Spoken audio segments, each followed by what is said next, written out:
Hey guys, welcome back. So it's conscience today, a little bit of year 2 ethics.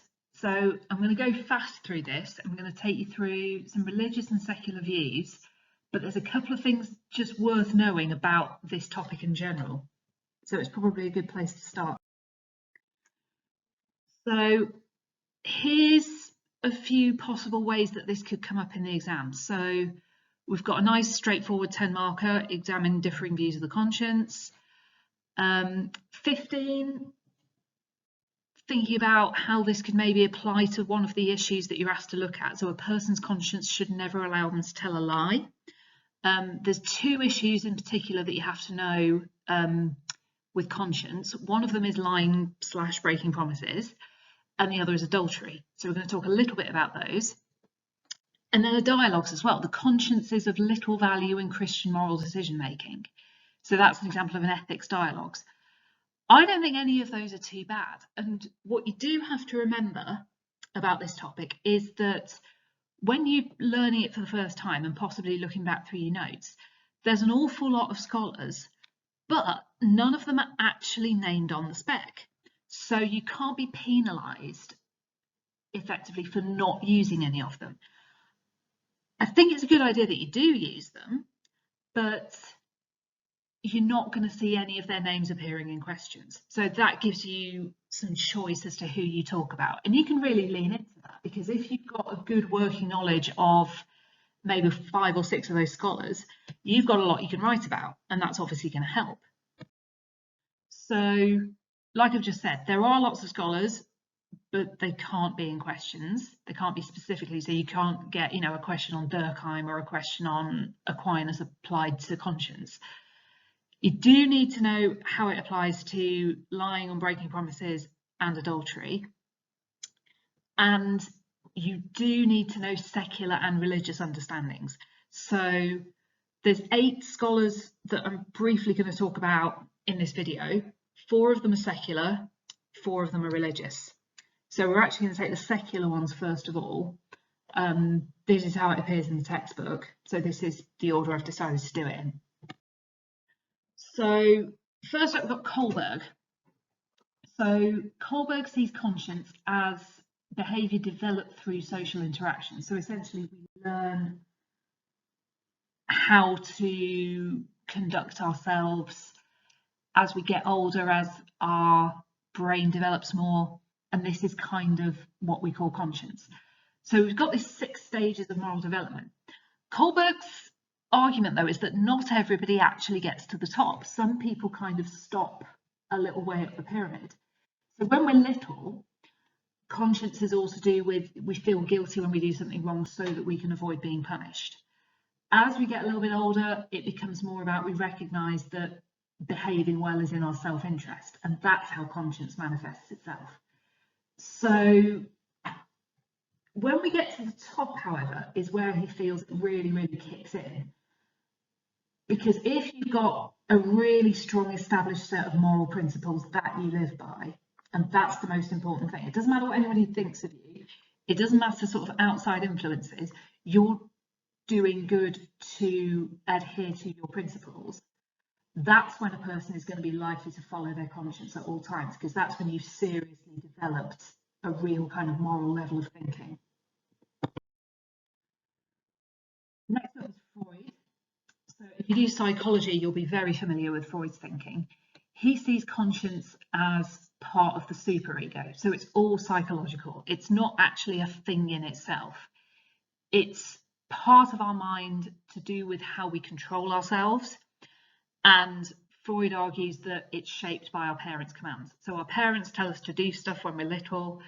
This shapes our kind of feelings of guilt. It has to do with feelings that arise when we violate what we've been told by authority figures. And as so much with Freud, it's expressed through guilt and shame.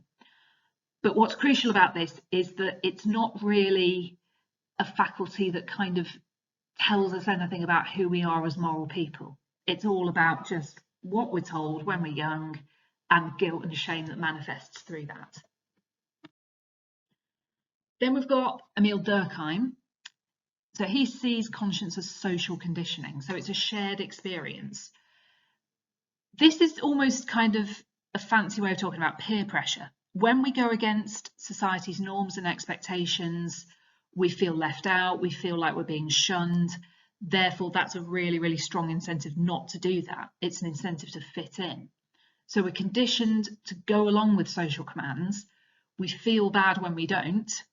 Durkheim says that's really what conscience is. That sounds bad, but it can be good, because actually, if we stick to shared moral values, if we come up with a set of moral values as a society that we value, and then we ostracize people who don't go along with that, if you do go along with that, societies become stronger. There could be problems with that, which I'll come on to later, but generally speaking, that can be a bit of a force for good. So I think our final secular thinker is Fromm. So he sees the conscience in two ways. He's got the authoritarian conscience and the humanistic conscience. Now, he's got a bit of an interesting background because he and his family actually fled from the Nazis. So the authoritarian conscience is a response we have to disobedience. And we get manipulated into this by authority figures. And so the example he gives is the Nazis were brilliant at making ordinary people in Germany feel guilty and feel shamed if they didn't comply with the regime. So this authoritarian kind of order is presented as the norm, and you're made to feel bad if you don't go along with that, whether it's right or wrong. But he also sees the conscience as humanistic. So this is a more positive thing. This is the sort of little part of us that stands up for things that are good. So it challenges things that are bad for human well-being. So it's a shared sense of seeking out what will make us happy and fulfilled. So the way that might work in reality is if you see an injustice, if you see an unfairness, you might kind of feel instinctively that that's wrong and you might say something about it. For Fromm, that's your humanistic conscience at work. Okay, so what all those thinkers have got in common, so Fromm, Durkheim, Freud and Kohlberg, is they see conscience as a kind of either a psychological or a sociological phenomenon. So it isn't hardwired into us from birth from outside. It may be something that our minds can do. It may be a way of keeping us safe. It may be a way of us fitting in and functioning in a society, but it's not really a gift. It's not coming from a deity or from God in any way. We're now going to look at some religious thinkers who've got a different idea. So first up, great name, Schleiermacher. He has this sort of really quite simple but very powerful view of conscience as the voice of God. So when our conscience is active, he thinks that's literally God speaking to us, God kind of whispering in our ear when we do wrong, or God whispering inside our head. And because of this, because he thinks it's actually God talking to us, he feels that conscience must always be obeyed. So if you were to go against your conscience, you'd be going against God. Now, there's an obvious problem with this, which is that we know not everyone experiences conscience in this way. Not everybody does hear a voice in their head. Not everyone does make their moral decisions like this. So that raises the question of why if God is doing this, if Schleiermacher's right and God does speak to people, why is he only speaking to some people? Okay, we've got our old friend Aquinas next. And if you're up on natural moral law, you'll recognise the thinking here. Conscience is the God-given gift of reason. So Aquinas argues that we've got a natural inclination to obey the synderesis rule. The synderesis rule is simply good is to be done and evil is to be avoided. So he thinks that everyone is automatically programmed to want to do that. That helps us arrive at the natural moral laws. So conscience is essentially this process in action, the process of thinking about what's good, thinking about then how have we got to act in order to get to what's good, primary and secondary precepts, etc., etc.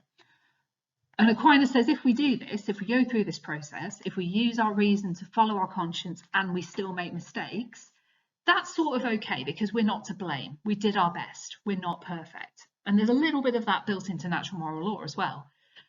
But he says this is something we always have to work on, and people have to inform their consciences by following church teaching. So if your conscience is very much out of kilter with what the church is saying, it could be that your conscience is wrong. Next up is Butler. He sees conscience as a gift. So it's an ability, it's an intuitive thing. And he thinks, again, it's a little bit to do with reason. It's what distinguishes humans from animals. So the gift that we've got that animals don't have, says Butler, is that we can internally assess our actions. So we can constantly judge ourselves as to whether we're doing right or doing wrong. Conscience helps us do this. Animals can't do it. They've only got instinct. And because conscience is a gift from God, it should always be obeyed. We've got a bit of a pattern emerging with the religious thinkers, which is they're very much on a kind of thread of if conscience is a gift from God, then it's very bad to go against your conscience. A possible exception to that is Fletcher. Now, this is Fletcher, who you know from situation ethics. He's obviously a religious thinker because situation ethics is a Christian ethical theory, but he's got a completely different take on conscience. He doesn't think it's something you have, he thinks it's something you do. So he sees it as a verb, not a noun. And he thinks it's just agape in action. So when we're using situation ethics, when we're making decisions using situation ethics, when we're trying to calculate what's the most agapeic thing to do, he thinks that right there is what conscience is. So it's not a voice in your head. It's not really an innate ability. It's just morality in action. It's agape in action. So it's something you do, not something you have. Right, so that's a very quick trot through 8 thinkers.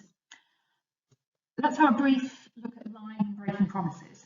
So if you're a secular thinker, if you're someone like Durkheim or Fromm, you might say that a secular view of the conscience could tell you that lying is wrong because a lot of the time lying goes against society's best interests. And if your conscience is all about helping you fit into society and society judges lying, then that's going to lead you not to lie.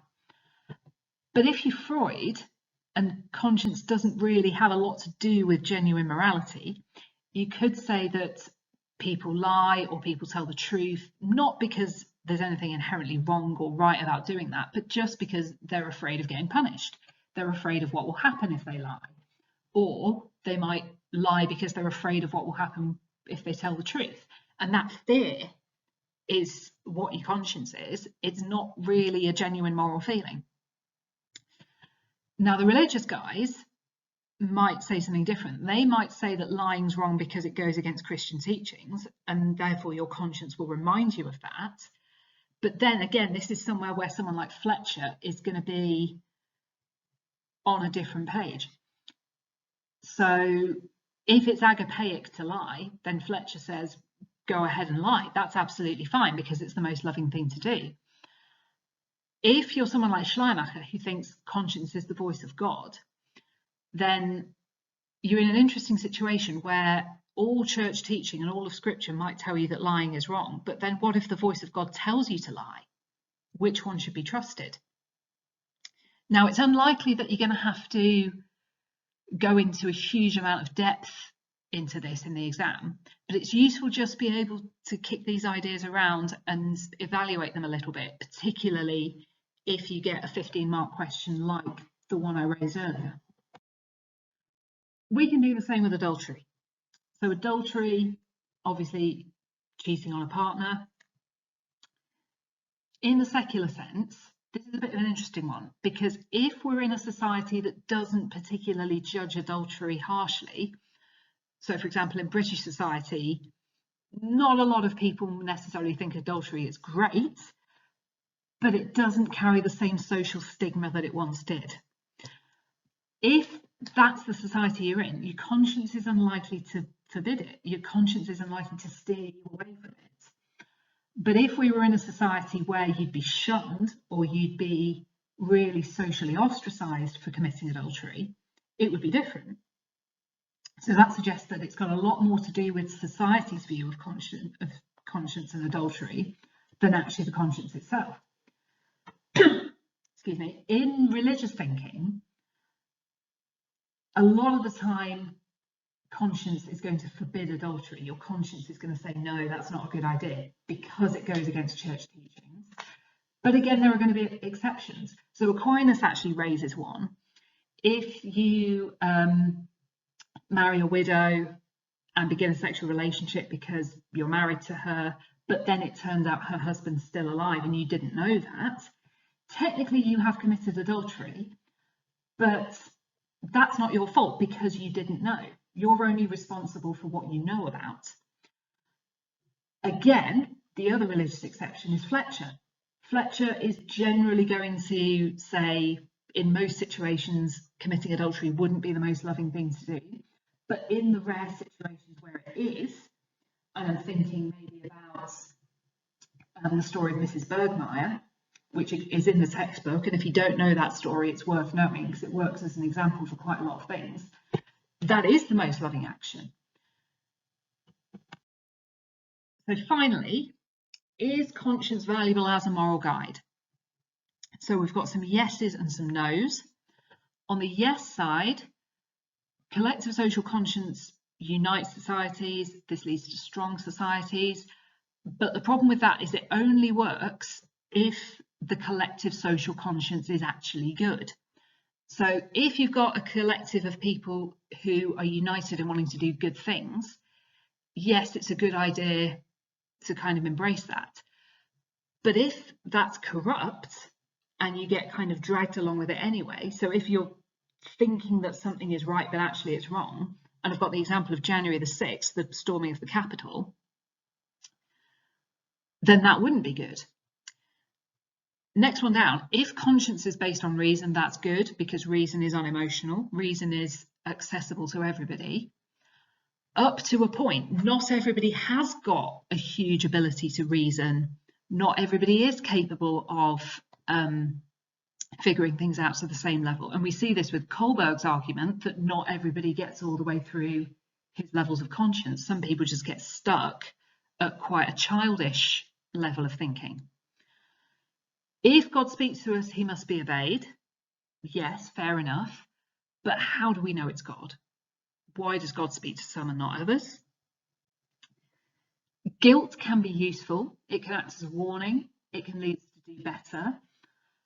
But lots of people feel guilt for really no good reason.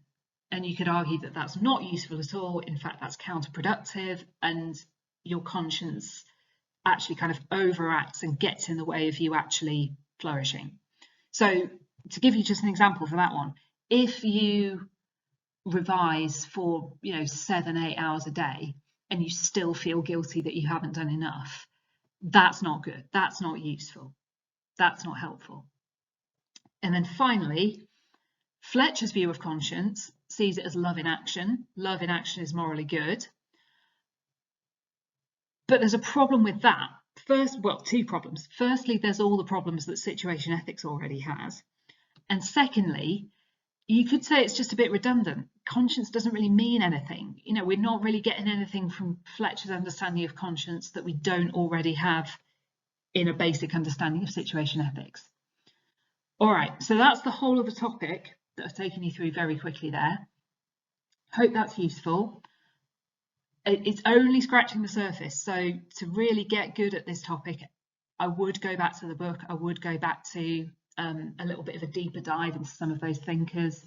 Try and learn the names, try and know at least something about all of them so that you've got choices with what you write about in the exam if this comes up. That's it for now. Thanks for watching. Work hard, subscribe if you haven't already, and I'll see you soon.